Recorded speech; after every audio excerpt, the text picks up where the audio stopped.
Hey guys, morning agenda meeting for the, Wednesday, March 13th, 2024. Cameron Parish Police Jury come to order. Michael, and lead us in the pledge.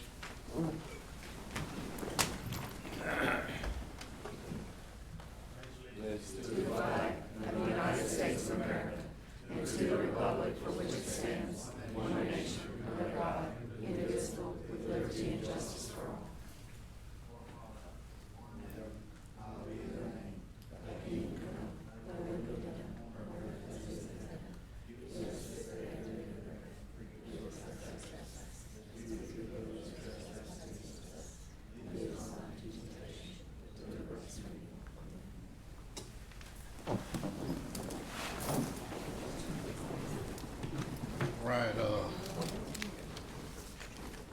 we got, Mr. Kevin Salvo.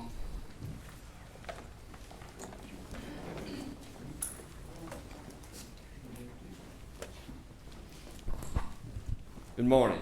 We've not been here in a little while, and we've not been here since all you jurors are here. We were here, I guess, in September with an annual report of our activities, just sort of some highlights. And at that time, we told you that we had lost an agent, 4-H agent, transferred over to St. Landry Parish after 9.5 years with us. So that was a bit of a loss for us. But at the time, we were advertising and interviewing, and I'm proud to announce that we have hired, effective October 1st. It took us a little while to get here. October 1st, Michelle Connor came in and worked with us. So I'm going to let her tell you a little bit about herself. Hey, I'm Michelle Connor. I was a Charles Clare, so I am previously from Grand Chenier. I live in Bell City now. I'm really excited to be back working in Cameron Parish. I was a teacher. Well, I worked at the DA's office for Tom and them for like 8 or 9 years, I guess, and moved to Bell City after the hurricanes. Taught school for years, and then when this came open, I thought, what a better opportunity than to come back home.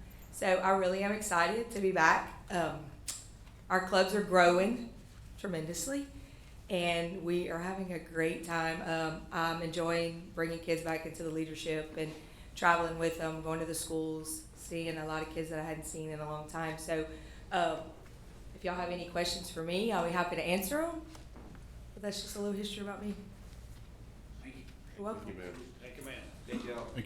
Thank you, yeah.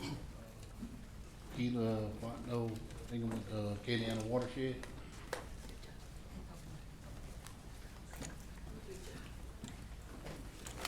Hello, good morning. Thank you for having us today. I'm Keely Bingham with the Acadiana Planning Commission, and I'm going to give you a little background. The purpose today is to have Cameron Parish continue to participate in regional watershed management, flood mitigation by becoming a member of the Acadiana Watershed District.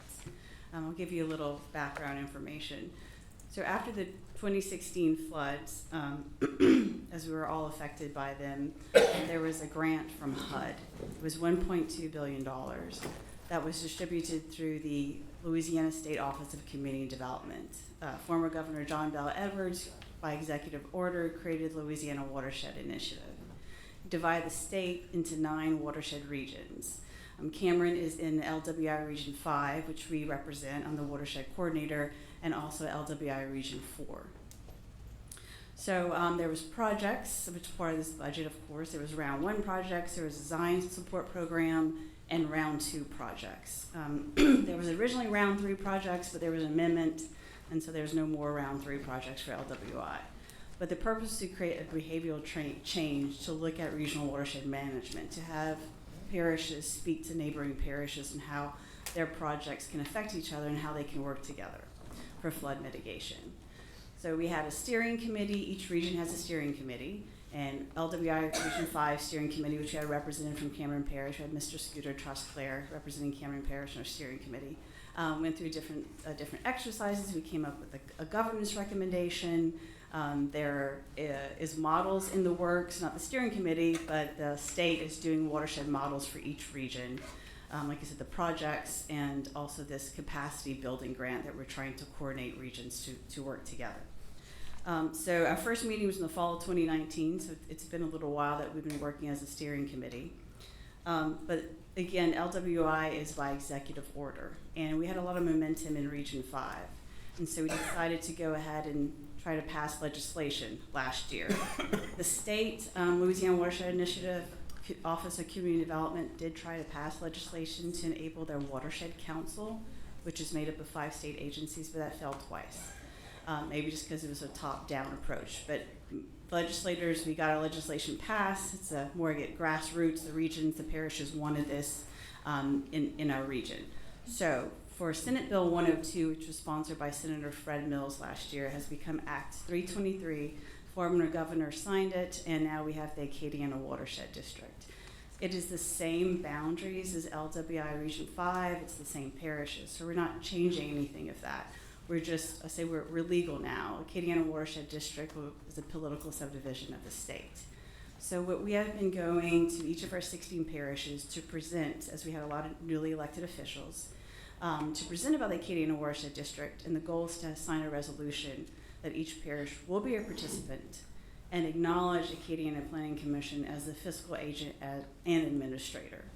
The same role we have at the State Office of Community Development. We're trying to stand up this district that eventually could stand on its own. And we have a couple more parishes to go to. We'll be speaking to Iberville and then Lafayette, and that should cover all our 16 parishes. And the idea is to have our first board meeting April, late April, hopefully early May. This will consist of 16 parishes. Each parish gets 1 vote. And the legislature on the floor last year, they did add 2 more voting members. So we'll have representatives from the House and Senate Committee on Natural Resources as voting members. So an 18 board member, and each person gets 1 vote. Then we also want to establish a technical advisory committee. And this is representatives from the local government to the federal government.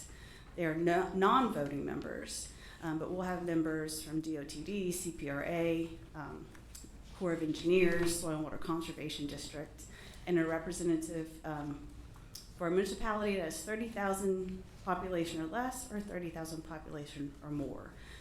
So I like having this technical advisory committee to see our representation from local government all the way to federal government. And we're slowly forming that as well. Hopefully we could have a meeting in May or June.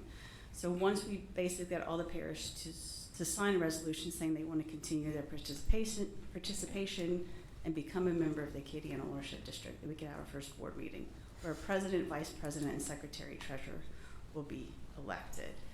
We don't have any funding currently. My position is funded by the Regional Capacity Building Grant for administrative purposes. That's supposed to expire next December, but hopefully that may continue. We're in talks with OCD, but Acadiana Planning Commission, we're very good at getting grants, and so we want to continue to get grant money for regional watershed projects as we continue on as the Acadiana Watershed District. Each one of you should have a packet. I have a slide deck. It has more information in there and my contact information, and you can review it. Please call me or contact me with any questions. And if you have any questions now, please let me know. I know it's a lot of information. Yes, sir. What is the main purpose of this going to be? Is this going to be a lobbying group, or is this going to be a planning type group? And how does that affect us in Cameron? So yeah, we'll be a lobbying group, not a lobbying group, just a political subdivision of the state, a legal entity. The idea is to continue the mission that we can work on regional watershed projects so we don't, have negative effects on our neighbors. We don't want to be involved in any type of local projects, local drainage projects. That's what the local government oversees. But if we have a project, in Lafayette Parish, it could be affecting something to the south of us, or a parish to the east or west, that we have everyone in the same room that could be discussing which projects can best benefit our neighboring parishes. And also, there's actually more to that. We want to help with the community rating system. We need more participation. It's an incentive program for the National Flood Insurance Program, and that can help lower flood insurance premiums. Ideally, we'd like to get together with all drainage districts and levee districts and coordinate all our stakeholders that are part of the Acadiana Watershed District to make those regional decisions. I think I spoke with you before on this, and it's mostly the eastern part of Cameron Parish, is that right? Yes, correct. Kind of half of the parish, I think, is the eastern part in Region 5. The other one's in Region 4. But also there's boundaries, and we're Region 5, but we have Region 4 next to us, Region 6. So the regional coordinators, we get together, we have meetings through LWI, and so we'll still talk to each other because everyone affects everyone else. So we are definitely, I know the coordinators for Region 4, Region 6 as well. Region 4, would affect Cameron Parish. Sir. So if you were stating that we have one representative from each parish, well, our parish is basically divided into two. Is that still we have only one, or? Yes, the way it's written now, that one parish gets one vote. So it would be the council, the police jury president, or their designee as a representative on the board. So each parish, no matter the size right now, if it's the whole parish or half the parish, each parish gets one vote, as it's written now in the act. And most of this is gonna drain through, from my understanding, Acadiana drains through Rockefeller Refuge and the Mermentau, which is the intercoastal on that. Correct. The watersheds we have for LWI Region 5 are the Mermentau Headwaters, Mermentau, Vermilion, Tesh, and then we have slivers of Point Capee and Iberville Parish, so a little bit of like the Chaffalay Basin as well. But yeah, the Mermentau's we'll be looking at. Yeah, so we're pretty much the last part before it gets into the Gulf. Yes, correct. Yes. Yes, and a coastal parish. Yes, things are draining to you. Exactly. So I think it'd be, yes, very important to have you at the table. Thank you. Mr. President, I would, Keely, can you talk a little bit about the future funding of the watershed coordinator, so they would, I know Mr. Yeah. Sonny has had questions in the past about how that was gonna affect Cameron, if future funding would run out, and what's the next step to? Yes, very good. So we're funded the administrative side for managing each watershed region, the watershed coordinator position, by a regional capacity building grant, which is part of that whole $1.2 billion grant. That is slated to expire December 2025, but I don't think all the regions might have expended all their funds, so hoping that could be extended, and that would be administrative side. So between now and then, we would need to look at, obviously grant funds, and there's administrative, fees with that could continue funding this position. But there's also asking for legislative appropriations. There's taxing that is written in the district, but that is every parish, if they'd want to vote on a tax, first the board, Acadiana Watershed District, would have to decide that. And if they go ahead with it, each parish would have to have like a 51% vote in that parish for all 16 parishes. So that would probably take a miracle, and we don't really want to look at that right now. There's sales tax. There's also stormwater fees. The city of New Orleans had put out a toolkit calling it a water justice fund on how to maybe go about doing this. They're looking at doing maybe a statewide toolkit. I'm not saying to put taxes, but you have to kind of consider. And if you're good with your legislatures, as we're proving ourselves as the Acadiana Watershed District, we had support as Region 5, we got our act, we're gonna have legislative representation on our board. Perhaps we could get some type of appropriation. So that's why we wanna come together and see how can we sustain funding for administering the Acadiana Watershed District and also for projects. So that's, yes, thank you, Kara. It's something that has to be on the forefront as we consider this once we meet as a board as well.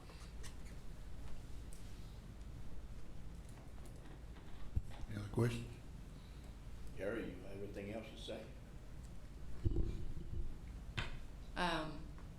I was approached by Katie and Scooter Chosclair to see if I would be willing to be a board member of the Acadiana Watershed District, and I did agree to that.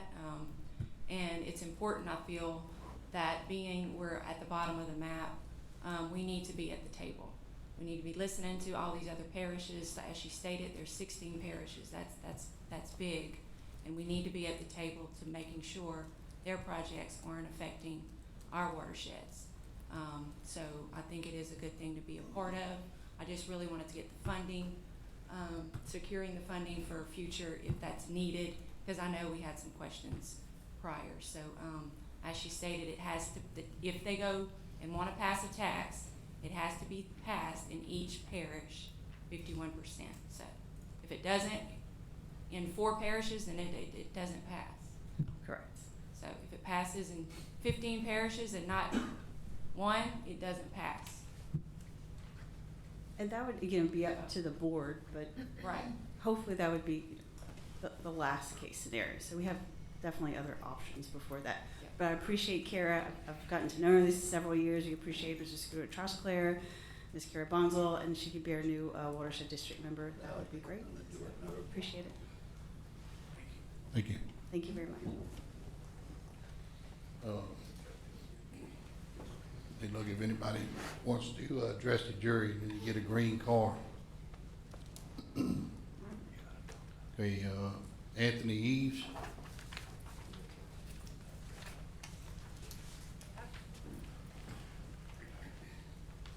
Well, good morning. How are y'all today? Morning. Good. Well, thank you for your time. I was supposed to be on the agenda last month, but I got that lovely COVID, and I didn't want to come spread it amongst y'all. So now they treat it like the flu. They still weren't treating it like the flu a month ago, so I had to stay locked up for a few days at my house. So got bored and looked at pine trees, and so. But anyway, my name's Anthony Eves. I'm a district court judge in Vernon Parish. In my 10th year of service there, we. Like Judge Richard and Judge Fontenot before her here, we do everything that happens. We don't just do 1 or 2 little things as a judge. We do everything. So this is my 10th year. I am the senior judge there. My 3rd year in, I've become the most senior judge. 1 passed away and 1 retired, and they left me with everything. So it's all good, though. That happens at times. But I'm running for the Court of Appeals, which includes y'all. One of the judges is retiring, and so I would... I'm married to Jana. Went to my wife Jana. We got married later in life. I have a 14-year-old, a 13-year-old, and an 11-year-old. We got married. My first kid, we were almost 35, having our first child. And so I stay chasing kids too. And so, but I went to Harvard on the Bayou. You know, some of y'all may know that as McNeese State University. But back in the day when I was there, you know, in the late 90s, we called it Harvard on the Bayou. We kind of I went there, and I went to LSU Law School, and I've been what I would call a country lawyer. Was an assistant DA up there in Vernon Parish before I became judge, and so I appreciate y'all's consideration. And if you got any questions, I'll be more than glad to answer any questions you got. So, hey, thank y'all. I'm just gonna leave something for y'all to pass down to each other. Y'all have a blessed day. Thank y'all for your time. Thank you. Good luck. Thank you. All right, Mr. Mark, discussion on the grass and weed ordinance. Yes, I would like to address the board and the people also, and maybe Miss Robin might be able to speak a little bit about it, but we kind of talked about it at our special meeting, and well, I think we got a complaint, and basically, long story short, is it was brought to my attention that, you know, we make residential people cut their grass, pick up their trash, so on and so forth. But how our ordinance is written, if it's a commercial property, it does not apply to them. So I just wanted to bring it to y'all's attention, and maybe if y'all got any questions, Miss Robin could touch on it. But my thing is, if we're gonna make the residents do it, the commercial people should have to do it. Or vice versa, the residents shouldn't have to do it. So I would really like y'all to kind of ponder on it and think about it, and maybe in the future or whenever we feel it necessary, I think we need to maybe work with Mr. Tom and change it to benefit the people, or just level the playing field out. So that's pretty much what I got, unless y'all want to hear something from Miss Robin about it. Are we having any issues with this? Yes. Guys, it's really up to y'all if y'all want to change it. I mean, there were some exemptions in here. Do you have a copy of the grass ordinance in your papers? It's on your computers. Yeah. I mean, I'm just reading off, the following properties will be exempt from provisions of this article. Properties not intended for residential purposes. And I think the one instance that Mark's talking about is it's recognized industrial area or a similar type area. Ms. Robin, do you have any idea the reason for any inconsistency? I mean, No, I guess anybody does. no. One of the reasons, this has been going on a long time, one of the reasons that we had is that we don't have a zoning ordinance in this parish. Correct. And to handle any kind of grass ordinances, we came up with this in lieu of trying to pass a zoning ordinance. And it's worked well in most cases, but we had to leave a lot of it out because of most of this area is agricultural, or marshland, and we don't want to have to make the guys that go mow his cow pasture on the side of somebody else's house.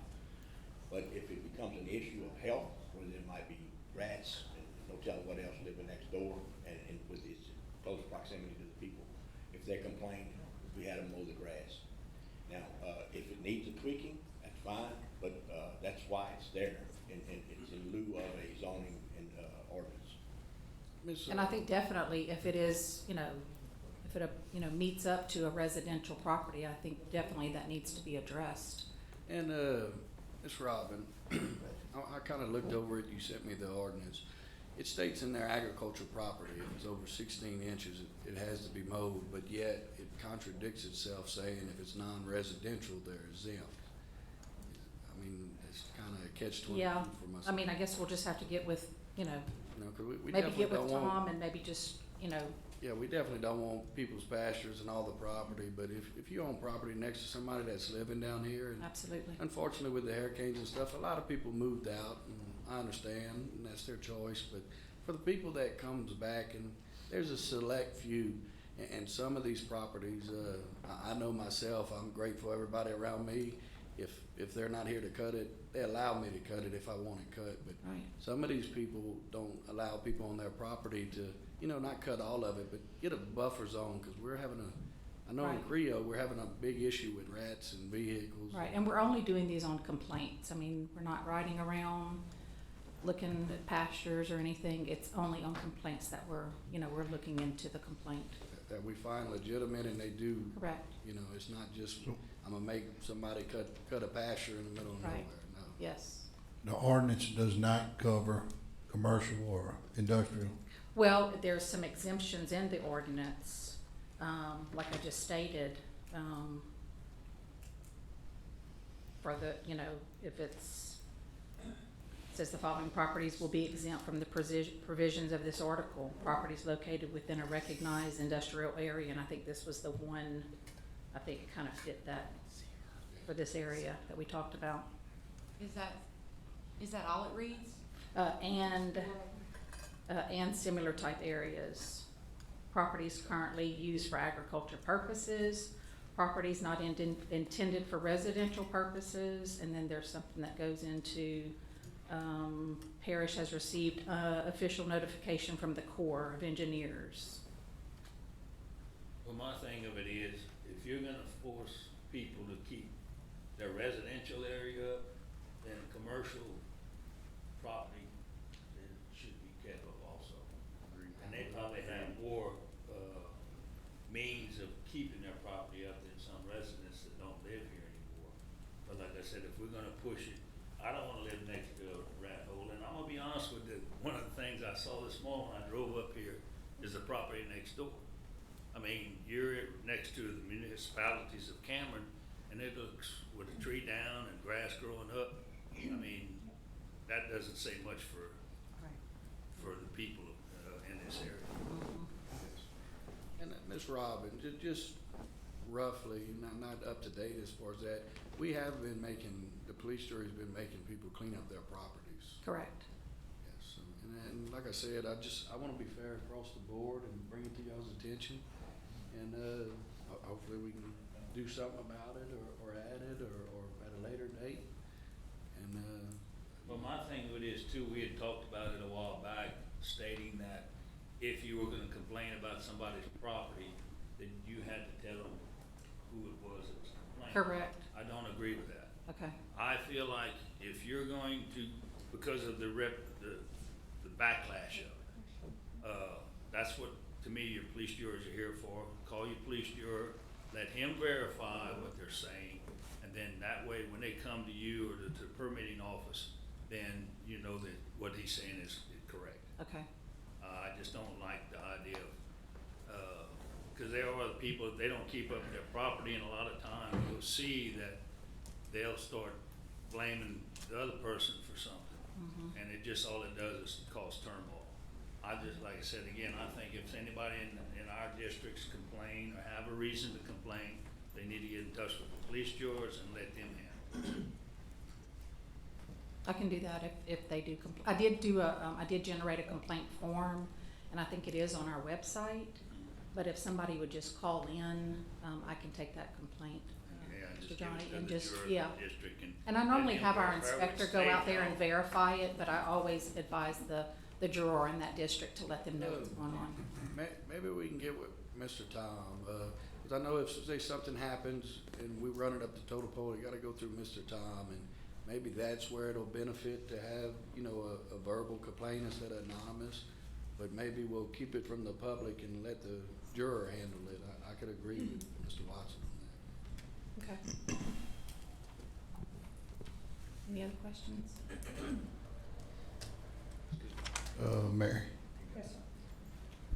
So if y'all wanna change it to include commercial, you would have to give authority to advertise to change the ordinance, let it run through the paper, ask for public comment, and then you change it.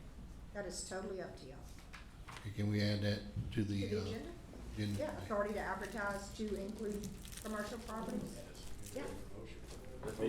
Just be clear on the motion or the objective. I got an email yesterday about the issue, looked at it, I studied it, so I'm not gonna give any in-depth legal opinion, but it does appear that the way the ordinance is drafted today is directed toward residential subdivisions, that kind of nature, for that purpose. Now, when we don't have any zoning, so it becomes difficult to identify residential, commercial, industrial, because you haven't designated those areas as such. So what we can do is just say, any properties, you don't have to designate. Now, we do have a definition of agriculture, we can be, that could remain there, obviously. But, so really, I'm just looking, make sure that the motion is just to amend the ordinance to include any properties, whether it be used for whatever purpose, commercial or residential or industrial. I mean, I don't know if it really matters if you say industrial, commercial, but any of those other than agriculture are subject to the ordinance, so would be subject to a cleanup. So Tom, this is. Is that kind of Yeah. Yeah. what you want? Well, To just not have those exceptions or Would- exemptions other than agriculture?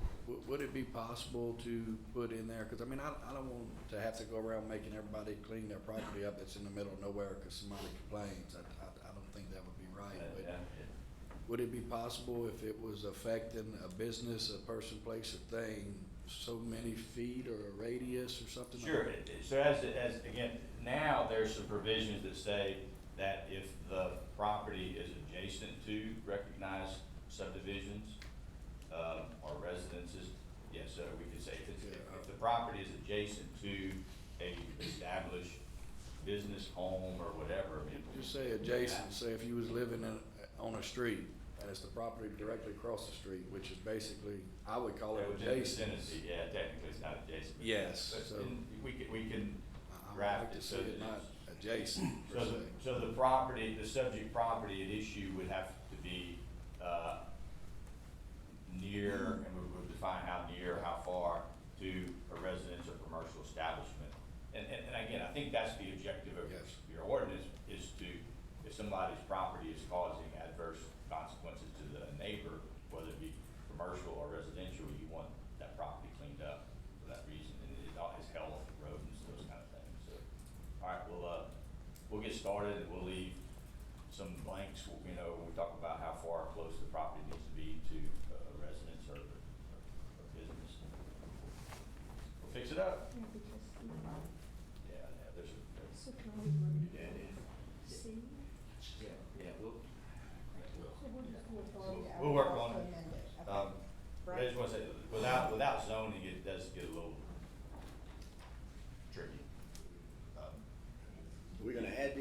wait until you get it ready? No, she's gonna add it, so we can go ahead and start advertising, and we'll draft it for your consideration, so, Before we advertise, we'll let y'all look at it and make sure that's what y'all want. All we're gonna get today is authority to advertise to amend the grass and weed ordinance. you'll approve it before it. Yeah. Any other questions about that? Hey, everybody, last chance. If you want to address the jury, fill out a green card. I have on something upstanding here, so I have on your agenda, your voting meeting. No, that's all right. A request for authorization to, buy a new server for our office. It wasn't, and the reason it's there, it wasn't in the budget. We didn't know about it in the fall, and it's $6,500 more or less.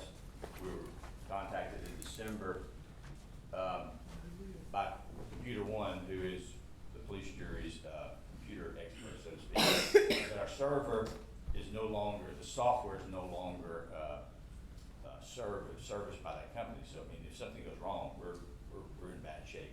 So, we have that, you should have a copy of the invoice, and the estimate. And so I just was here, I'm here, if you have any questions about what it just wasn't, we didn't know about it until December when our guy called, hey, by the way, next year, you're not gonna be supported by the software company because it's expired. And it's about 7 years old.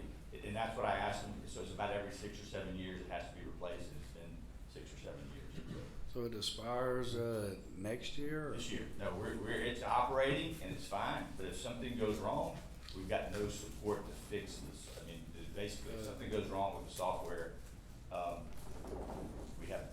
You'd have to upgrade it. Yes, we would not be able to use our server. Do y'all have any money allocated for that? No, it wasn't, no, that's what I'm saying, it wasn't in the budget because I did not know about it. So for instance, we had a computer go down last year, we did not, my office is traditionally not included in the budget, the replacement of computers.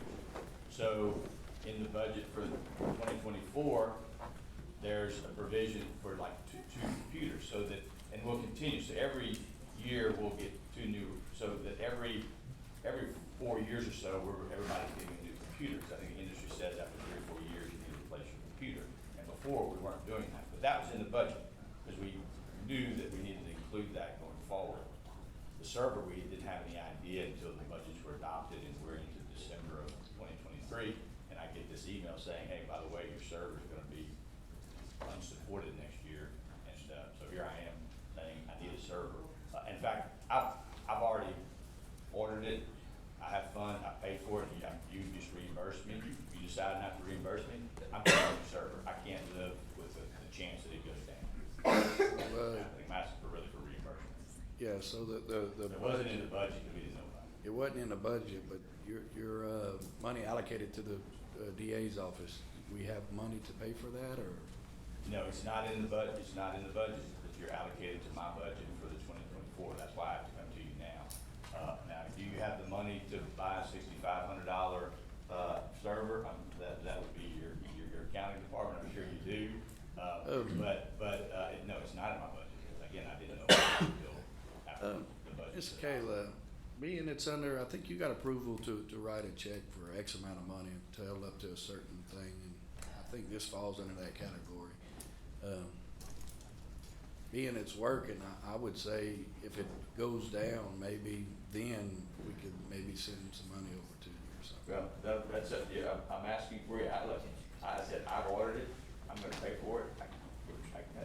I don't know how long it takes to get one. I've ordered it. Do we know when it's gonna, how long is it? As soon as they receive the check, they are coming to Yeah. do it, because So it needs to be done immediately. Yeah, so I just can't, because if it goes down, I don't know if I can transfer it. So, I mean, I'm not a computer expert, but I don't wanna take that risk, Mr. Daigle, so I've engaged, I bought it, I paid for it. I'm just asking for reimbursement. I was told it wasn't in the budget, so I had to come to y'all. Here I am, so y'all decide. Thank you, Mr. Tom. Thank you. And I just wanted to add, it's just a lot of stuff's been coming to us, you know, for money and stuff like that, so we just wanna make sure if it's not in the budget or y'all don't have the funds, I mean, that's what we have to hear about. That's why I'm here.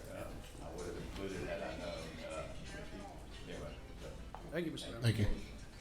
Mr. Adney, Leo Dash.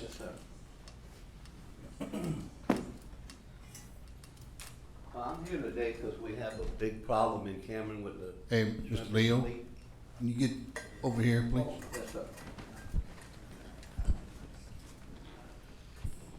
Okay, I'm here today because we're having a big problem with the fishing fleet, mostly shrimping fleet. They're losing docks. There's no ice in Cameron.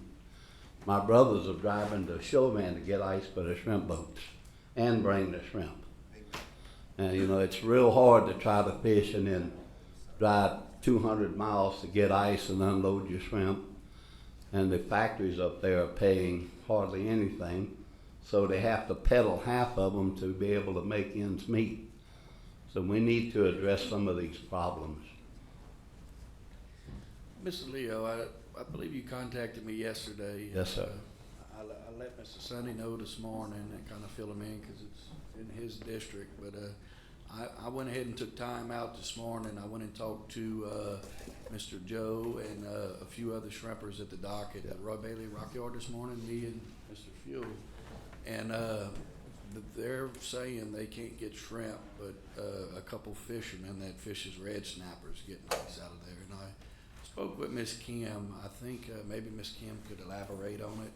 But they have a contract with the port board, and I don't know how that binds us, but we're definitely addressing it and seeing what alleyways we could do. Well, when you're selling ice to the public, you need to sell to everybody. Yes. I had a 8-ton and a 4-ton unit at my shrimp shop that I lost for Laura, and everybody got ice. Now, sometimes I had to limit the amount the boats got so everybody would have ice. But the fact is, if not everybody's getting ice, they need to pretty much do the same thing. Yes, no, and You know, it's for everybody. That's uncalled for. Yep. Because this money was given from a grant called Back to the Dock. I know because I'm the one that went to the meeting and found this money. And instead of building a dock and just an ice plant, they built a shrimp shop, which is nothing but a white elephant. It's just not needed for this. The docks are too high for the local boats. It's just not, it's not a good thing. yes. So, And we're definitely going to address it, and hopefully at a later date, I would like to see us get a meeting, and I think it's in the works. We're going to try to do something for the local fishermen. yes, sir. But hopefully we can hear from Miss Kim, and she'll put a little more detail on it. And I don't think we could go and twist these the owner-operator's arm, even though it's our facility. But if there's something we could do, I'm sure we can do it, because I agree it's not fair. Yeah. Well, thank you for your time, and thank you for listening. Yes, sir. Thank you. So the current owner, Tommy Seafood, has the lease paid through April 1st. And after April 1st, he has informed me that he is not going to renew his lease.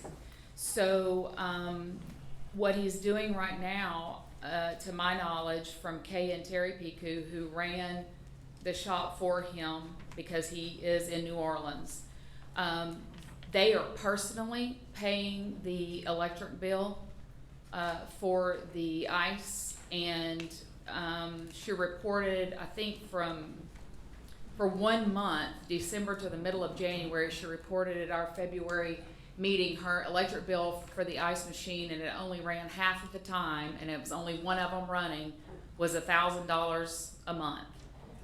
From Tommy, his electric bill on the ice machine was, or on the ice house, was $3,600 to $5,000 a month to run the ice machine.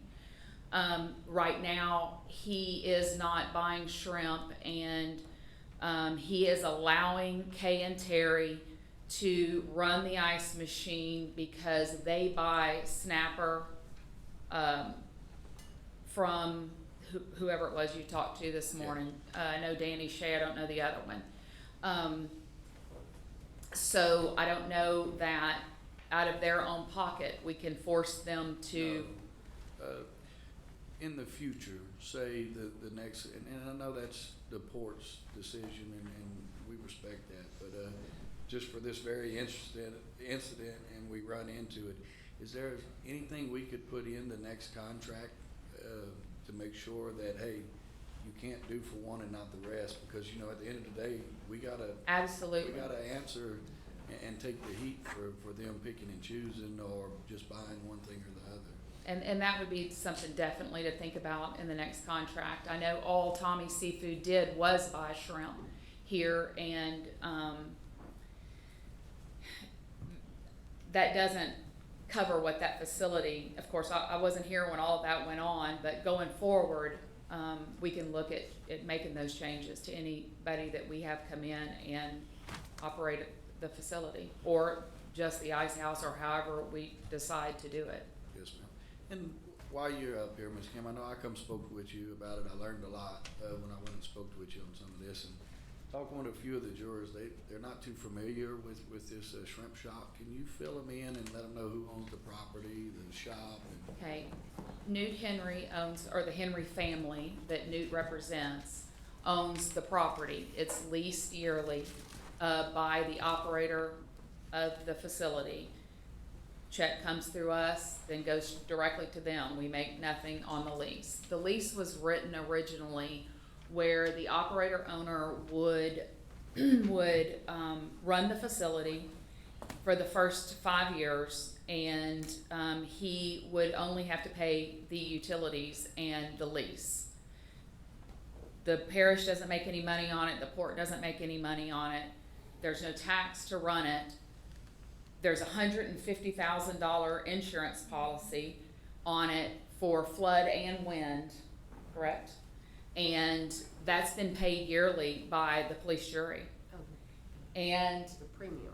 the premium, yes. Yes. And so the insurance is paid by the police jury, and the operator pays the utilities. At the end of that first 5 years, the operator is written in the contract that the operator would pick up paying for the insurance, and that there would be an additional amount of lease in order to go to the port. That's April 1st when he's deciding to not come back, because he said he can't make the facility work, he can't make any money on it, he can't keep the doors open. So there's no way he could take on any additional expense. The police jury, the building is owned by the police jury, and the port, there's a CEA between the police jury and the port, for the facility. And so, you know, So is that? it was paid for with a CDBG fund. Is that 150,000 the pivotal point for him, or is there other surrounding circumstances? I don't think he would have come back anyway, because he's lost money for the last 2 years, he said. Okay. And that contract comes up in April. April 1st. Thank you, Ms. Kim. I appreciate it. Thank you. Travis.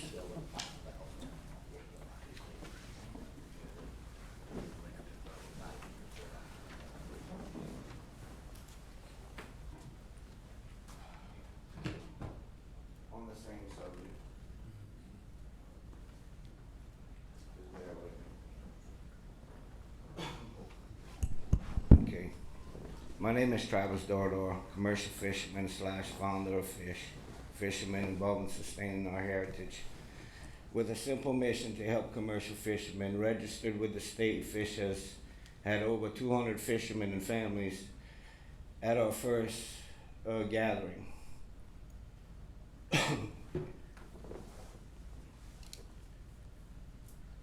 In our first hour of our website going up, over 50 members of commercial fishermen. And it is growing rapidly and continuing to grow daily. We've also sponsored 130 commercial fishing licenses to ensure that commercial fishermen would be able to continue fishing this year. Also got Department of Wildlife and Fishery to change their policy so fishermen don't have to drive to Baton Rouge to get a free permit anymore. The farmers seen what we was doing of Louisiana. Now they've joined Fish. The first time I came to this police jury meeting, when I lived on John Street, we asked for the CP2 permits. They made the Bucket Brigade pay $500 for them, and that was wrong because it was public records. I then asked the police jury questions, and every single one of them acted as if they didn't know what was going on. After I read them, it was very clear to me that they knew exactly what was going on. And it was very obvious to me that they could care less and took away more and more. The police department got brand new vehicles, and so did the police jury. As I was passing through one day, I seen a police jury truck pulling a trailer with brand new golf courts they don't even need. Meanwhile, the fishermen suffered. Venture Global built their plant right on top of people's memories and took away all their hopes and dreams. Does anyone here know how much shrimping has decreased since they came in? Anyone? I would say, I'm not gonna give you that number. I'll never throw all our cards on the table.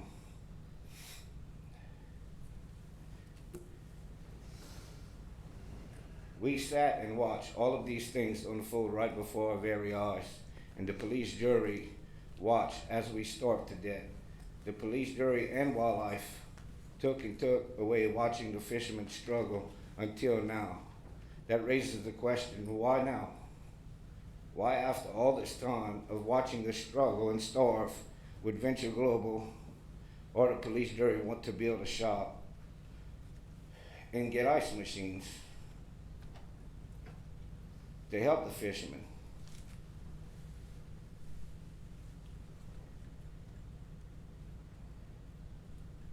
Okay. The answer to that question is very simple. Venture Global, they're getting desperate because of all the wrong they have done, and now that the fishermen are stronger and more united than ever, it would be cheaper and in their best interest. This has all been done before in other places where industry has starved the people, then came in and acted like heroes, and never, not once, has it benefited the people.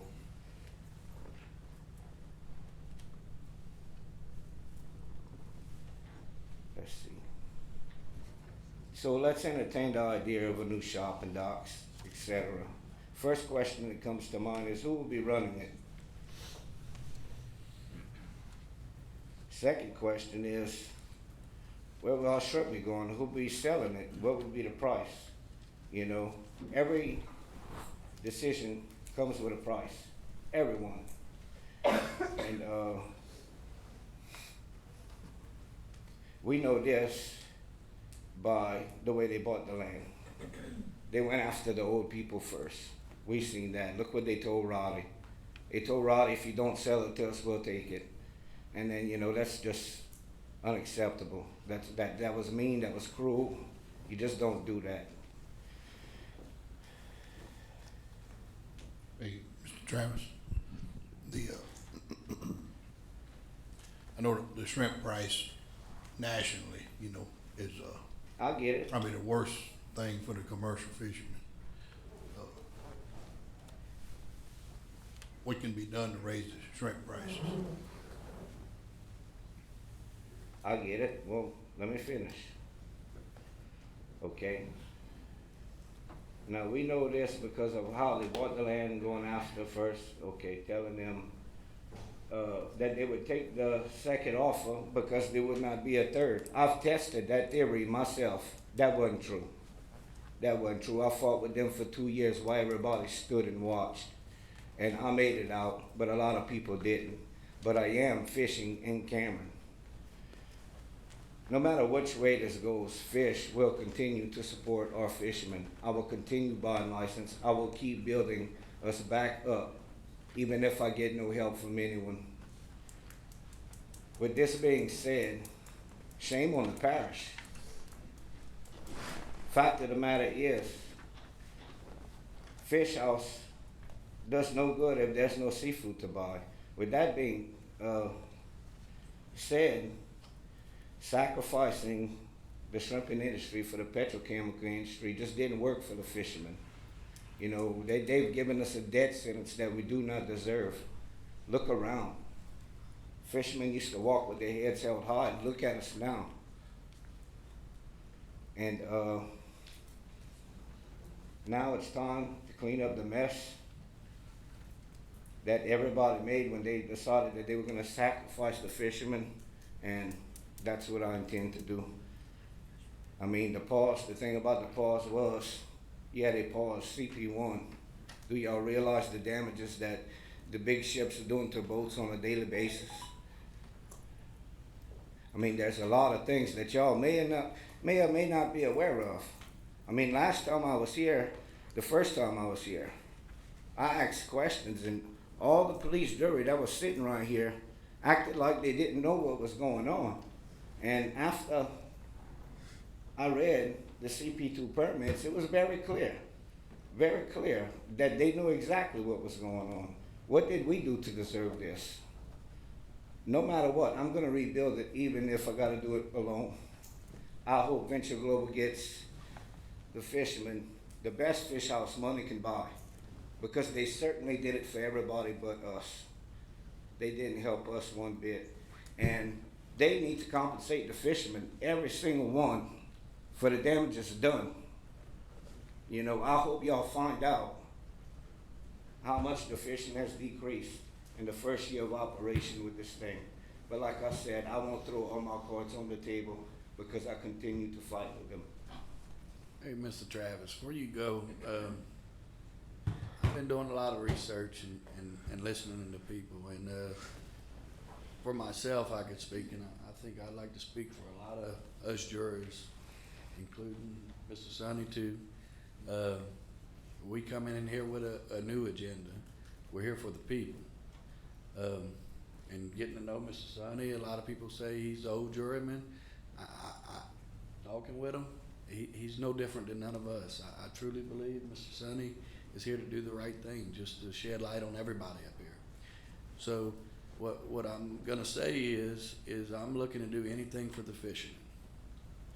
To me, that's our job. The plant, I believe whether we say no or not, it's coming. I mean, I don't think we could stop it. As far as the property buying, I don't think the police jury was entitled to that. And Miss Katie, was we a part of the buying the property? No, sir. Okay, so I don't think we was a part of the buying the property. As far as the fishing and the boats, I understand they acquired a lot of property, from what I gather. But as far as in the Gulf and in the ship channel, I don't see. Yeah, the boats come through. I think before speaking with them, the boats would have to stop 2 miles upriver per Coast Guard. I think that's Coast Guard's rules and regulations. Now, from my understanding, y'all could troll right on the side of them. It might cause a little hardship, but I don't think they're stopping y'all at all from trolling. And the LNG plant in Cameron is right there at the mouth. A lot of these ships are going to Lake Charles. We don't have no say-so and control over that. I spoke with Miss Kim Monte, because I got complaints from oystermans, you know, the ships coming through throwing a 4-foot wave by throwing them out the boat, you know.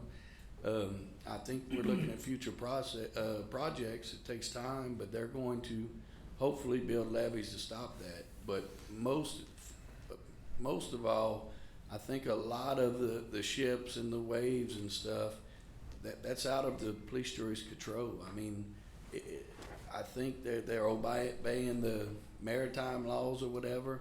I understand it's becoming a burden. It's obvious, but I think at the end of the day, we're going to try to do everything we can to try to get everybody to coexist. So, in the near future, very near, I think maybe April, we're looking at having a meeting with all the fishermen or sometime. And I would like to hear all these things. Maybe the rest of the jurymen will attend this meeting. I want y'all to bring to the table, all the fishermen, shrimpers, oysters, crabbers, everybody, what benefits y'all and what's a burden to y'all. Because I'm not a commercial fisherman. I fish, but I'm not commercial. I don't sell it. I don't know what it needs or what it's going to take. We need to hear that, and hopefully in the future we can work together and make it a better place for everybody.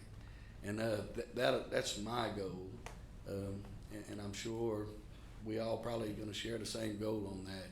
But that, I give you my word as District 5 Police Jury of Cameron Parish. Well, I feel like from the get-go, we wasn't protected. You know, they rubber stamped, you know, every decision that has been made when it came to Venture Global has been voted unanimously. Not one naysayer in the entire bunch. Since the get-go, I feel like we wasn't protected. I feel like, before they let Venture Global in, they could have said yes, but, you know, you're gonna have to do this, this, and this, you know, to protect us. And instead of serving us up to these people, and coexist is a strong word. If you knew how much percent the shrimping has dropped, you would know that putting another one, and then another one, the next one would be the nail in the coffin. So, I don't wanna really go into the debate, but I like to give the facts. Hopefully we can save the debate for this meeting, because I plan on getting a special meeting if I can. But what I will say is, the shrimping may coexist with the oil field. I was a crane operator for years. It would have hundreds of boats coming through here when the oil field was banking. And how much did the fishing go down then? I have no clue. Well, that number is very, very high. Yeah, and then now we got, I think, 2 ships every 48 hours. A ship every 48 hours they load, and then what's going through the Lake Charles, which the ships, I believe, are out of our control. But I'm not understanding where a plant that's on the property and not in the water is affecting it. Maybe the boats or something, but I need documentation. We need to see something, but I truly believe that Venture Global is doing whatever the law states they could do. And I'm here to tell you that if there's something that they're not doing that they should be doing, we'll address it. But I just really think they're following the guidelines. But in the same breath, I want you to know we're here to do whatever we could do to help get y'all's feet back on the ground.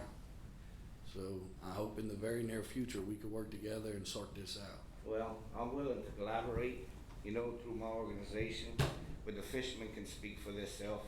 They don't need me to speak for them. I mean, a few of them ain't here today, and they can give you horror stories. Yes, about what's really going on.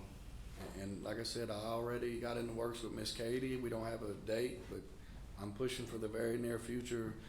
I know it's y'all's livelihoods. I know it's near and dear to y'all's heart. I just hope, let's have this meeting. Let's throw the facts on the table, hear everybody out. We'll keep ourselves composed, because I was once where you are. I know it. I know how it feels. But I can promise you and assure you that myself, and I'm pretty sure I can speak for everybody, we're here to do the right thing. When you was right here, I was sitting right there. Yes, sir. I appreciate you. Thank you. Thank you. I appreciate your time, Solomon. Travis, and I want to add Go to ahead. that for Go a ahead. second. Sorry, mister. You know, I know you see it, Mr. Dyson sees it as a business. I once saw it as a business too. And I don't anymore see it as a business, but I see it as conservation also. There's big issues. It's not just the LNG, it's the ships, it's the crew boats, it's everything that turns up mud and spoil your dredges, killing shrimp larvae, oyster spat. I see it as that, plus erosion, plus other issues. I mean, I represent District 3, which is Big Lake, and I can see ship waves hit the bank on the east side of Calcasieu Lake from the ship channel now. And those waves, as they come in, roll sediment, the bottom, that sort of thing, and erodes a lot of bank. I watched this happen over a span of about 20, 25 years fishing, and I saw it. And that's why, like Kara's talking about these new projects coming up, that's why I'm so passionate about coastal erosion. If you don't stop it, it's gonna end up in Calcasieu Parish's backyard. And I feel very strongly for you, Dyson, and it's hard to run a business when somebody's looking at, say, an ice house that is not making money, and it's going backwards, because we don't have enough boats to accommodate that. But how did we get here? We did, and it's here. and it's almost to a point where you say it's too late, almost too late. And I appreciate you fighting for it, and I'd like you to know that I'm on the same page with Mark, and if anything I can do to help, I sure will. It's never too late, brother. Yes, sir. All it takes is a mustard seed. Agreed. Thank you. Hey, Mark, can I say something? Fill out a green card, Mr. Phillip. I got one up here. Come get one. Solomon Williams. Hey, may I say something again? Okay, we heard about what it costs to run this ice plant. Okay, I have an ice plant, I know. Now, you think they're giving this ice away, or you think they're selling it?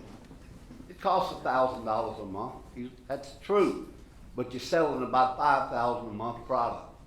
So there's your answer. There's no reason for this to happen with that ice. Thank you. Solomon Williams.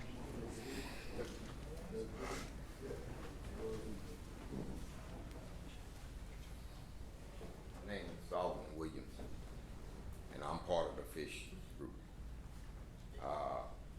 Things that I have to say about it is they're messing up our oyster season. You know, whether it's Venture Global, whether it's LNG, it don't matter. They messed up the oyster season.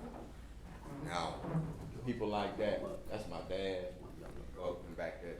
Them older folks right there been oystering for years, even before I was born. You know what I'm saying? Now you come here, the plant comes here and move in here, and they tell them that, okay, we got to be on tongues again. You know, some of them folks can't get on no tongues. Then they tell them that they can't dredge anymore. Can't dredge anymore because Venture Global can't. You know, before they could dredge, and all of a sudden they can't dredge. Either they have to get on those big old sticks, you know. Stand up, Daddy. Stand up. Can't hardly stand up. Now you gonna put him on some sticks, you know. But he can dredge. He can pull a dredge behind his boat with a winch, pull it up, still make his money, still make a living. You know what happened to all that? Cameron used to be that. Now Cameron ain't that no more. You know, so you can't say the Venture Global didn't have a lot to do with it, but they do. You know, I don't have much to say today about it, but I think something need to be done about that.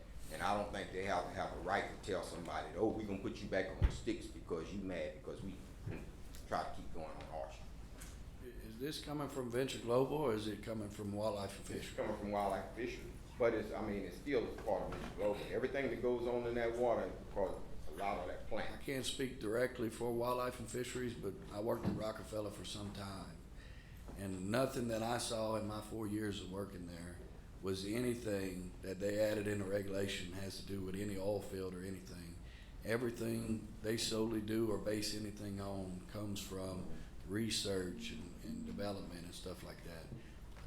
And like I said, I'm not speaking for Louisiana Wildlife and Fisheries. I'm speaking because, you know, and hopefully y'all gonna attend a meeting that we could put together in the future and we could debate all this and give the true facts. But I don't think the police jury or LNG had anything to do with going from tongues to dredges.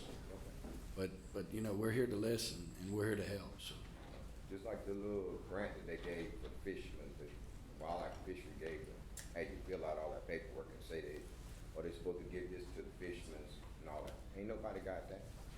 So we trying to figure out what's going on. You know, I think that something just needs to be done about it. when we're done with the meeting, I would like to give y'all my business card, and I'm happy to listen and do what I can. That's for sure. Thank you.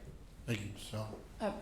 Mr. President, if it's okay, I'm gonna put the sign-in sheet for the fishermen in the back of the room, and if they could fill out their name and contact number so we can contact them directly when the meeting's held, if y'all don't mind. Yes, please. Y'all please fill it out, on the commercial fishermen. Mr. Philip Dyson.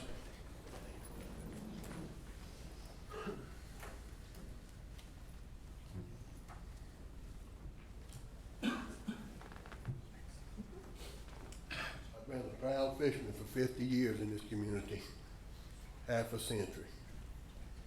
And the last 3 years ain't been too happy. They built us a $6 million plant over here, fish house and the ice house, and they give it to somebody from New Orleans. Free of rent.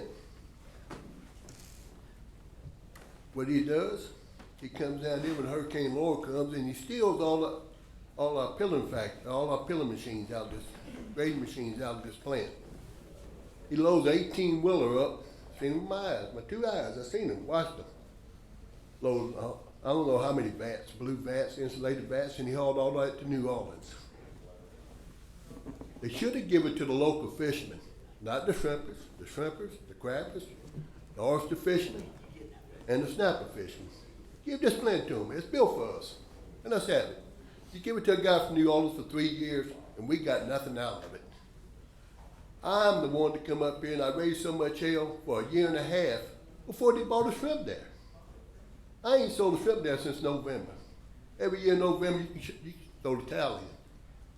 I work for a living. I shrimp 20, 30 days every freaking month. I got up this morning by myself at 2 o'clock. I went and caught 500 pounds of shrimp. I come in by myself, load them in my truck, come to this meeting. I'm going to let Charles sell them shrimp. I got the whole Hey, shrimp. Mr. Phillip, how much you gonna get for them 500 pounds of shrimp? Well, if I hold them to do like I'm gonna get 50 cents a pound. I got them sold on Lake Charles for $2 a pound. They're 31.35. I'm gonna get $2 a pound. But what the point is, what I'm saying is, don't give this fish out to nobody. Y'all give it 3 years to this fella. He done that for us. Give it to the local people. 1 year.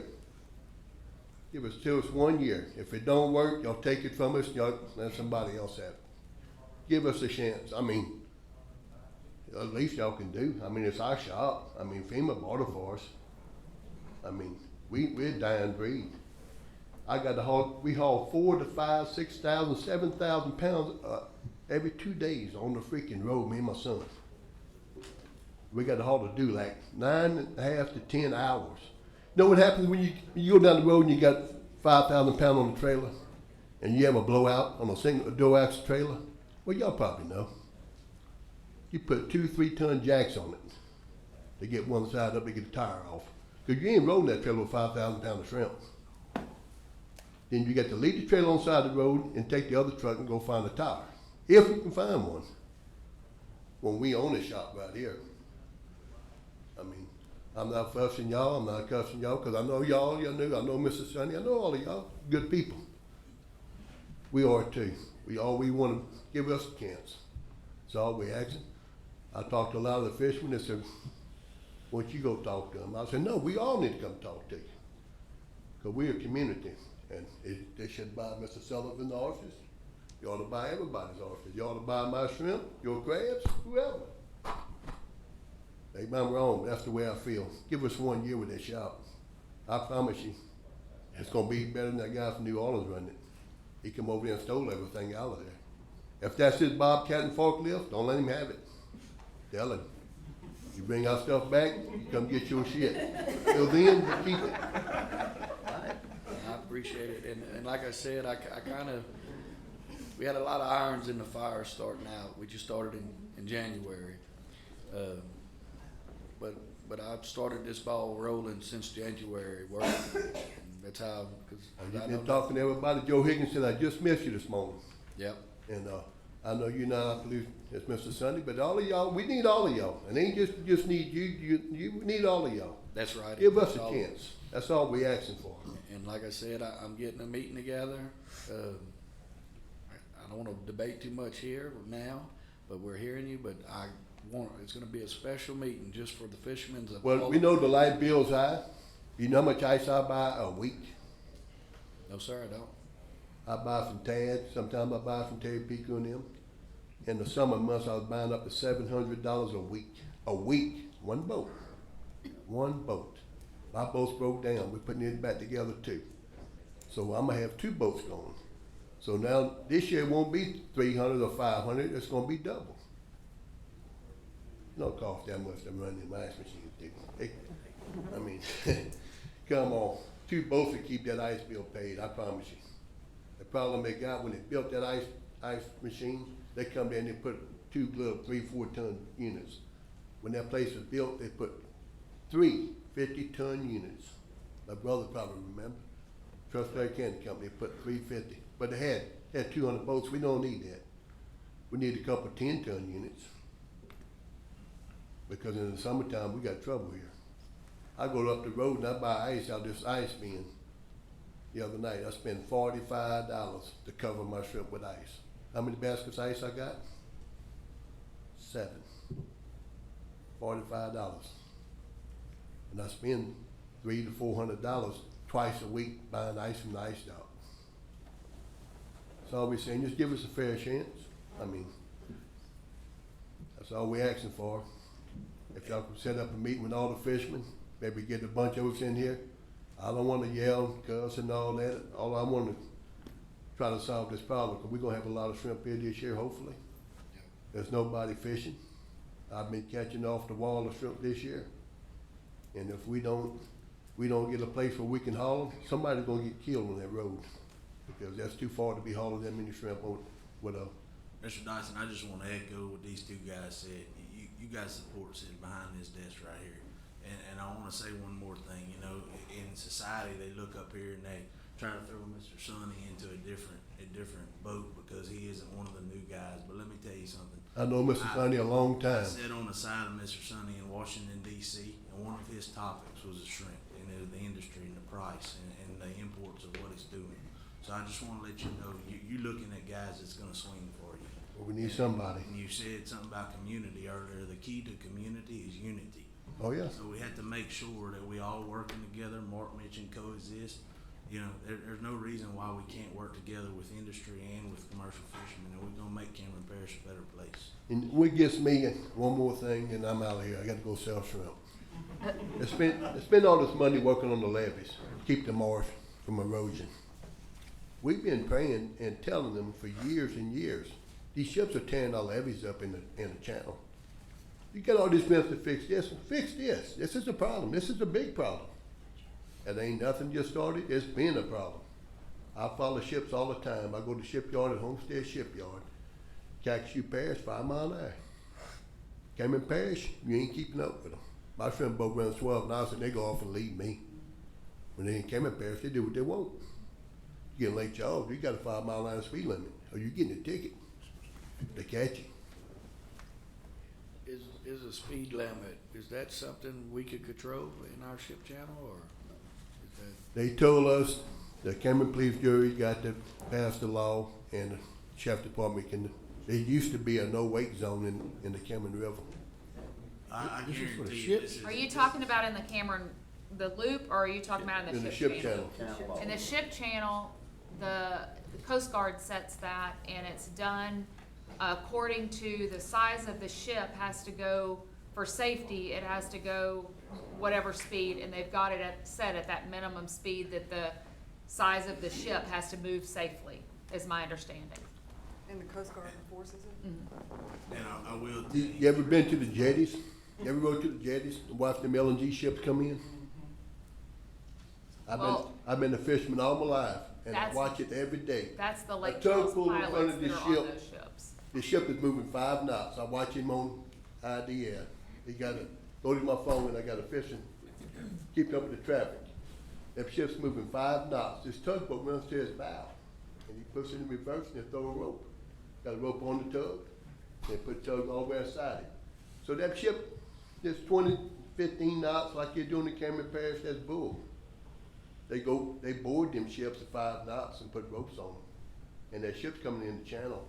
It's more dangerous down here than it is up there in that mud. But you do not want to run the LNG ship aground. We understand that. But they need to put some breakers. That's all the way to 9 Mile Cut. We ain't talking maybe 3 miles, 4 miles of barrier. And it'd be fixed. Because they got all the way to 9 Mile Cut. And I'd like to add, because you made a comment that the shrimp are plentiful. Is In the Gulf, you see- there's been a lot of shrimp in the Gulf this year. okay? But the problem we got, there's so much turbulence go on when them big ships pass. The oysters won't go by the channel, and the shrimp won't stay in the lake. Yes. When your shrimp goes in the lake, they go to spawn. There's so much current we used to hold with a 671, 185 horses, we used to hold the tide. I got a 425 horse Caterpillar and I can't hold the tide anymore. Summertime I go back. I could push 6 mile an hour. And that tide goes out sometimes so hard I can't hold it. The problem is washouts, it's washing more and more out and you get more and more tide, Nothing staying in the lake. Oysters won't grow by the channel. We need to block that up like it used to be years ago and see if that's the problem. If it ain't, then it's something else. We appreciate it. Yeah. Okay, thank you. Bill, Thank you. appreciate you. James Hyde.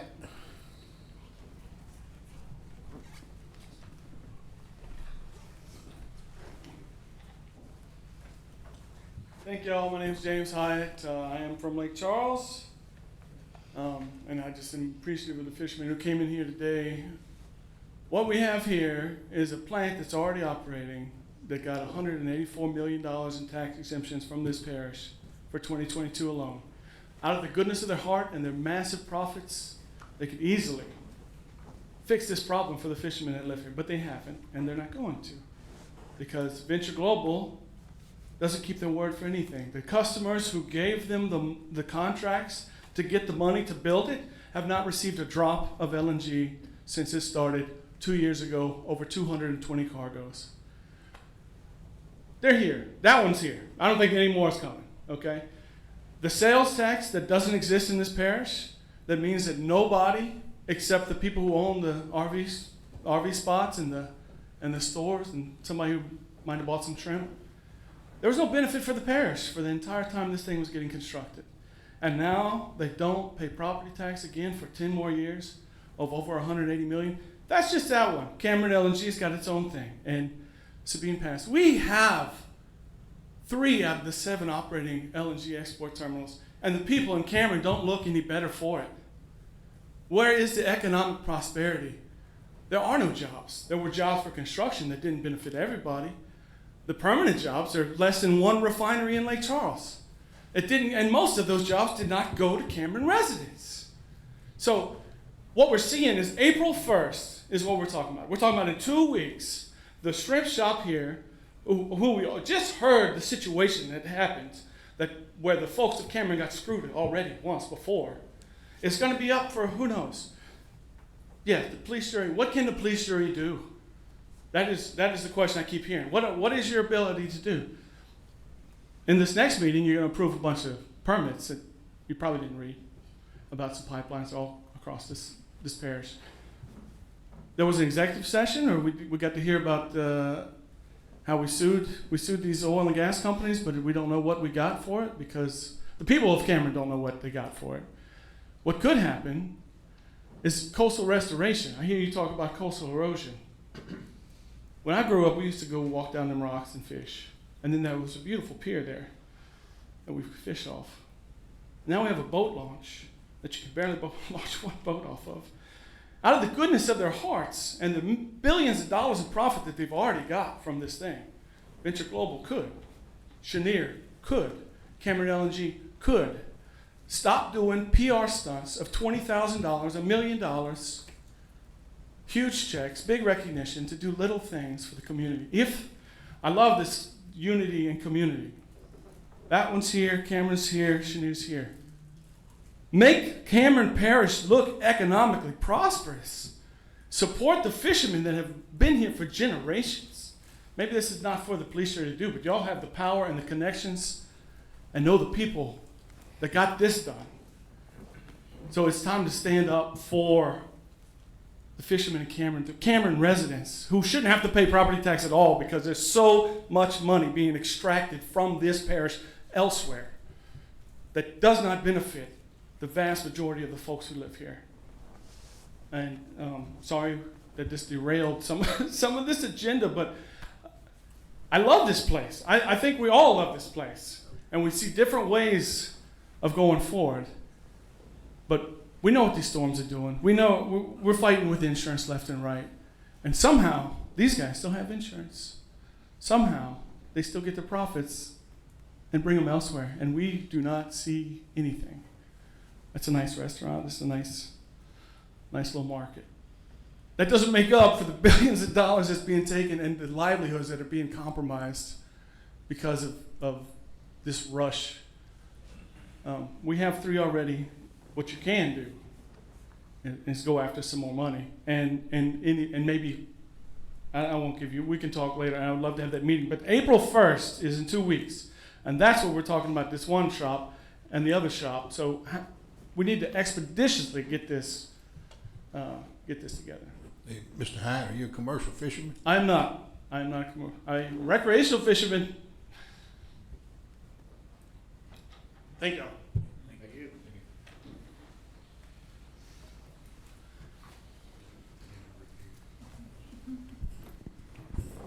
More green. Katie? I don't have any, no, sir. Before I get into the update on some things that are on our agenda, I think it's important to just clarify for the general public that there's not 2 shrimp shops. There is just one. The Cameron Fisheries building was conceptualized and built by CDBG disaster funding from Katrina Rita dollars and Hurricane Ike and Gustav dollars. So that's the building that everyone's been talking about. There is no new building to my knowledge. There are no plans for Venture Global to build any type of shrimp shop, public docks, or anything for the fishermen, just to clarify that. But the Cameron Fisheries building that the police jury was awarded grant funds, we gave the port those that were a subrecipient of the grant funds. It is their building. They chose the operator.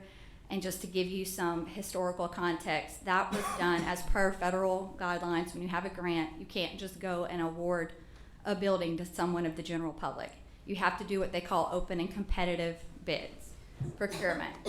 That's what was done by the port. They issued an RFP to the general public. Anyone could have bid on it.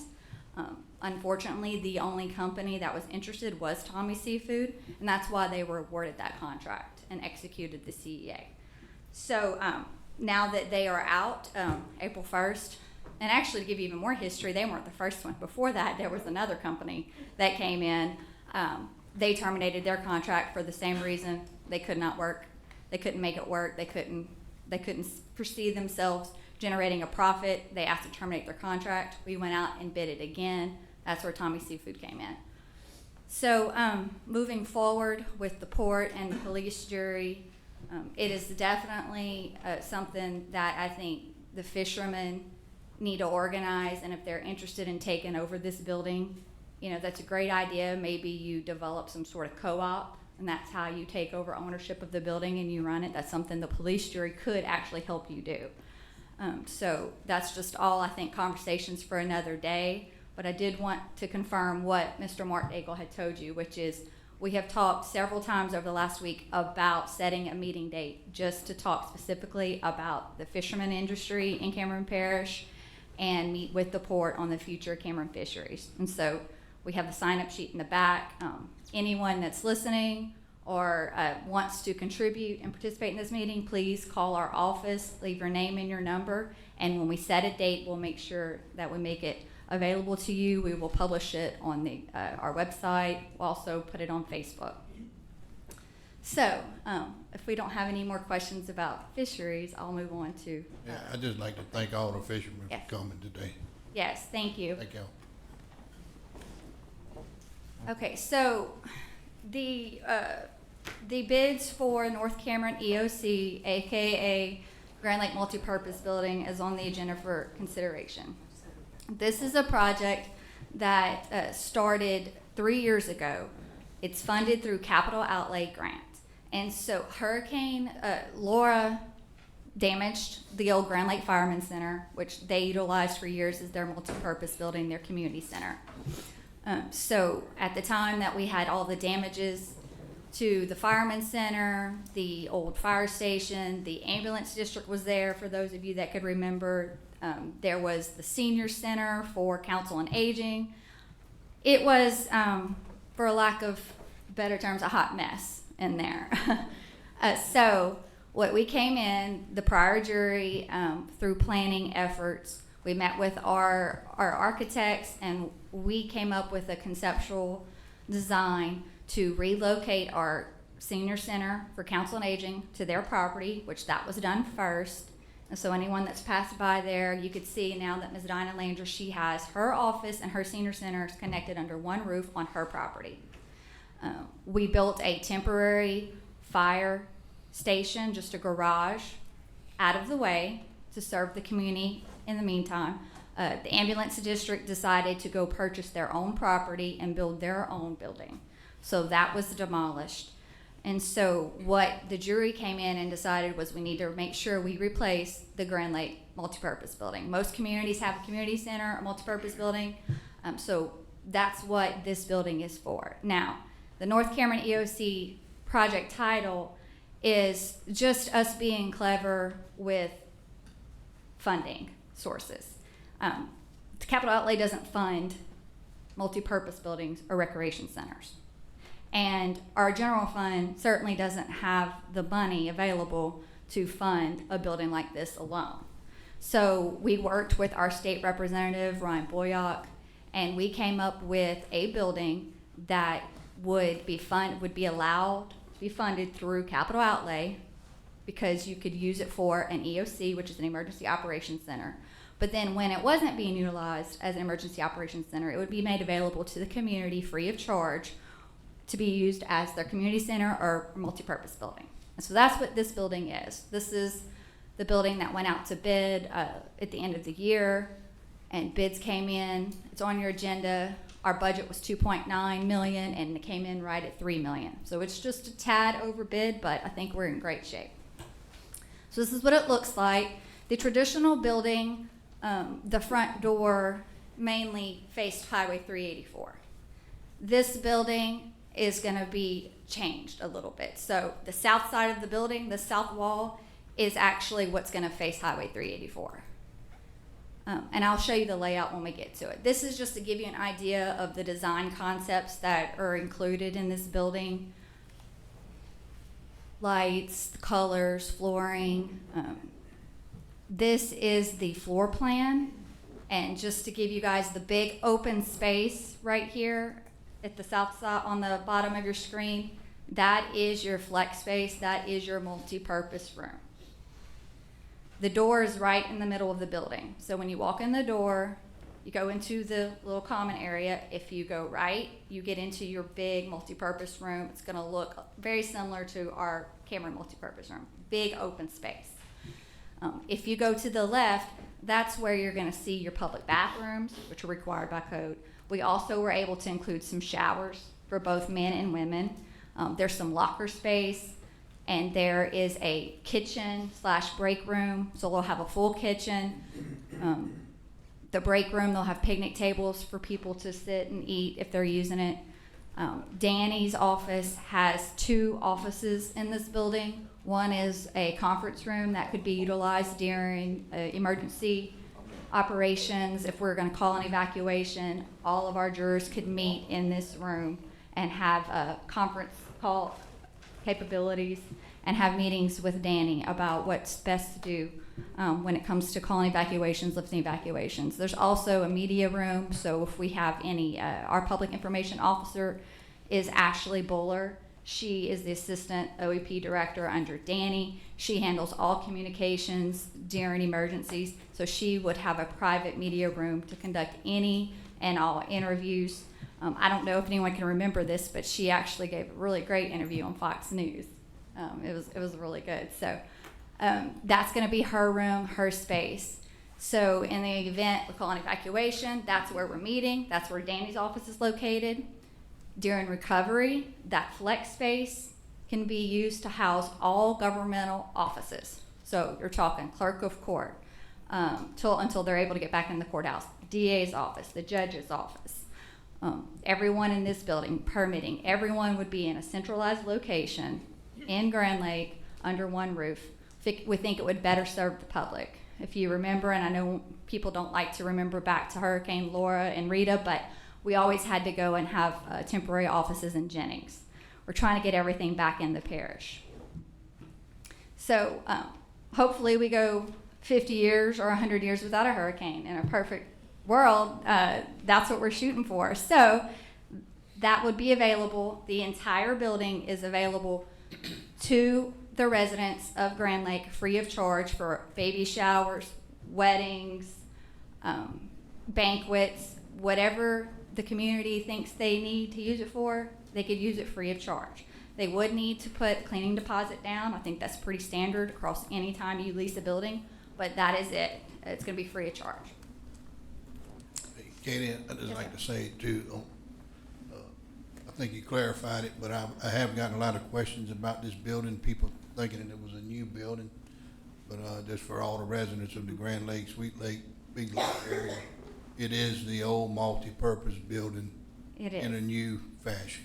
Yes, it is a brand new Grand Lake Fireman Center. Again, this is just kind of a little bit of the design elements if anyone's interested in it. This will kind of show you, it's the floor plan and it kind of shows you the parking lot. So the bottom spaces, those 6 spaces, that is going to be running parallel to Highway 384.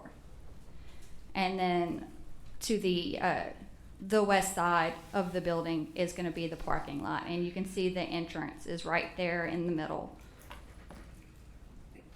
So this is kind of a zoomed out shot of it.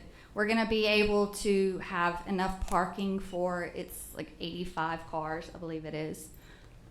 The gray building up to the top left side, that is your Cameron Council on Aging building and their senior center.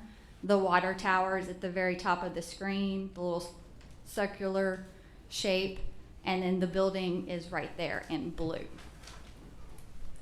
And then to go back, and I kind of have a little comparison of what things were before and after kind of coming up, but to go even a little bit further out, you can see Highway 384 is at the bottom. And the potential new building, and when I say potential, this hasn't been voted on by the jury, but if you don't have any questions about the multipurpose building, I wanted to show that we did make space that in the event in the future, if we ever wanted to build a brand new Grand Lake Fire Station and Dispatch Center, which would be a joint venture between the Sheriff's Office, OEP, and the Fire Department of Grand Lake, there is space for that. And I wish I had a laser pointer, but you see, you would go in, the EOC building's right here, and the Grand Lake Fire Station building would be right there. Now, you can, just to note how important it is, it has its own separate entrance and exit. It would be completely locked off from the multipurpose building. The fire trucks would be able to pull in, lock their gate, and then in the event that they needed to respond, they could pull directly out on 384 without any interference from any community function that was going to be going on at the building in the back. That's how it's designed. And that is the floor plan of this potential fire station. And when I say it's potential, the prior jury, they gave us authority to at least get it to conceptual schematic design. So this is all we have. It is just a floor plan. It has been approved by the fire chief, Toby Landry of Grand Lake. It's been approved by the current sheriff and the sheriff-elect. And that is exactly what it would look like. But again, it's just floor plans. I think that maybe in the future, if we can qualify for some grants to build this, which we're applying for, or we have some residual FEMA funds that we could dedicate as an alternate funding source for this building, we would come back to you and ask to develop maybe some bid packets, construction documents, and potentially go to bid. But right now, it's just conceptual. I threw this in here. This isn't anything. This is just it's an update on current projects. I think most of you are aware of this, but I wanted to go ahead and just let the public know where we are with our recovery projects. These are specifically buildings that were damaged by Hurricane Laura that are under repair. What the status is and what the cost is. And I won't go through it line item unless you want me to, but I think everyone in here can read. Yeah. Project update, just to keep it brief, these are non-recovery projects. These are projects that, again, were approved under the prior jury. This is the status of them, and this is the estimated projected cost.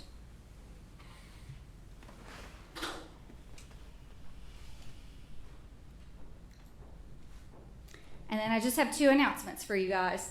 The first announcement is for Southwest Coastal Elevation Project.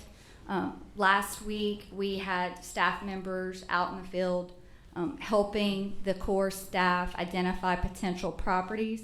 And again, I want to clarify, this is a funded elevation program through the state, through Southwest Coastal. This has nothing to do with the police jury. If anyone's interested in this project, if you do call the police jury, we will be glad to help direct you to the proper website and give you the contact information. But this is different than the parish's elevation reconstruction project. So there is a link for anyone if you want to go and see if either your property is eligible, and if you are eligible, if you want to do an application, you can do it directly on this site. The second announcement is our Lighthouse Bend grand opening. That is the restaurant and marina. I know it's been operating partially for the last few months, but they're finally ready to make it open to the public. They're having a ceremony. It is March 27th, 11 to 2. Everyone in the public is invited. It's free of charge, and they think they hired a local band. So this is going to be probably a very well-attended event. They invited all state legislators, local legislators to this event. All elected officials will get their own invitation in the mail, but the general public is invited. And if you can RSVP for a head count, that would be great. But if you just don't know if you can make it and you want to show up, that's okay too, completely acceptable. Anything else?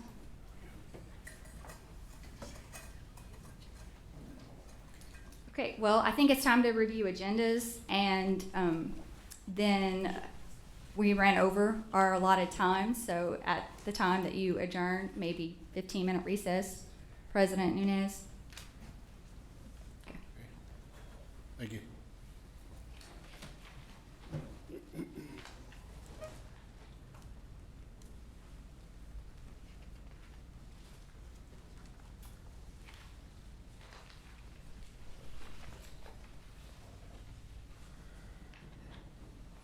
We ready? I got some Yes. questions. Yes, sir. Go ahead. Item number 16, it says President authority to sign resolution committing funds for the, North Cameron EOC. Before I would sign off on that, I'd have to have an amount. I wouldn't wanna just say, you know, here's an open checkbook, go ahead. Give me an amount, let me know what you're gonna cost, so we can put that in the budget, make sure we got. Yes, so the amount, 16. yeah, I can tell you the amount. It's $802,500. That is your 25% share per the state capital outlay grant. Okay, so if we have a fixed now, I'm good with that. And I would suggest that we move 14 to where 16 is, because we need to do that before we accept the bid. Sure. Okay. And I think that's all I have. I think we probably are gonna have we need to have an add-on, Mary. Yeah, The we will. Acadiana watershed ordinance. If you guys are in agreement with adopting that ordinance, they did present a draft for review. It's a part of your packet, and if you're all in agreement, we will have that as an add-on. Hey, Ms. Katie, number 18 for the Cameron Creo maintenance barn, is that just like the works that being completed on it, or? That Yes. one, Mark, actually is gonna be tabled until April, because they have some change orders and stuff that may come in due to some wiring issues. And there's some work that hasn't been done, so Randy called this morning and said, recommend for y'all to table that for 30 days. Okay, thank you. Also, the ordinance added, Mary. Yeah, authority to advertise to amend the grass and weed ordinance.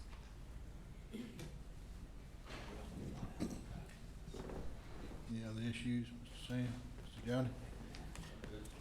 One last question. Number 23. You want to explain that to me? Oh. Oh, yes, that's, Wendy.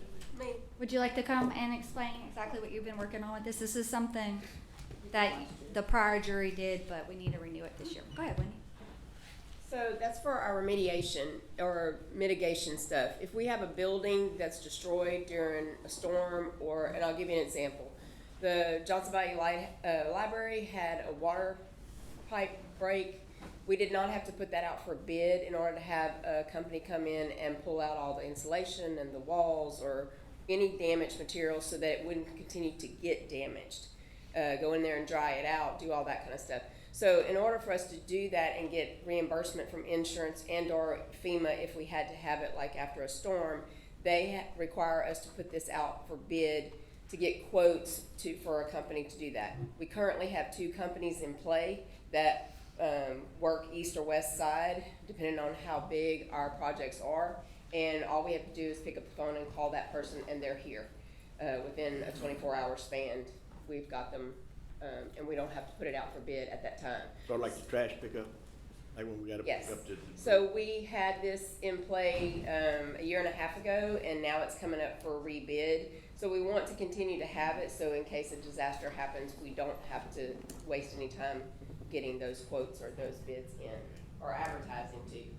20, 21, 22, and 23 are the contracts that are coming up that are going to expire that has to do with the monitoring the I know debris. about the debris removal and the other. Correct, but I- from the disaster. And just for the general public to know, these type of contracts do not cost the police jury anything unless we issue a task order. So there's no fees associated with standby type contracts. If we don't have use for it over the next 2 years, then it doesn't cost us a penny. We go back and rebid. But at the time that we need to activate the contract, we issue a task order, and it does come through the jury with a budget approved by the jury. And the contracts are looked over by Tom's office as well as GOSEP and our insurance providers to make sure that we're not missing anything and that all the federal guidelines are approved, and Tom's okay with it too. So we make sure it's vetted before you guys get a hold of it. President, move to accept the add-ons. Oh. I'll second it. All right, got a motion by Mr. Sunday, second by Mr. Martin. All in favor?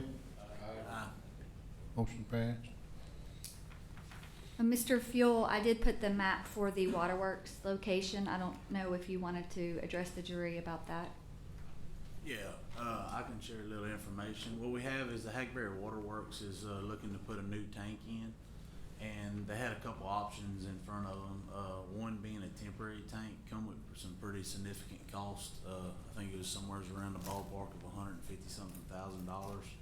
So just to try to spend taxpayers' money in a great way, we wanted to ask if we could actually extend the fence on this and actually build the new tank, kind of get away from the temporary option. Try to save taxpayers some money, and it's all parish property to my knowledge, and I think Mr. Tom Barrett looked into this as well. So I just wanted to come to the jury and see if we could get an approval just to give permission so we can extend this fence. I think the only potential conflict there is this fence will get closer to that playground, which is managed by the rec board. I spoke to the rec board, doesn't seem like it's a big deal to them. Still keeps it about 20 feet away. So just want to pass it in front of you as a jury to see if we can get an approval to give the Hackberry Waterworks some permission there. And that's number 19 on the voting agenda.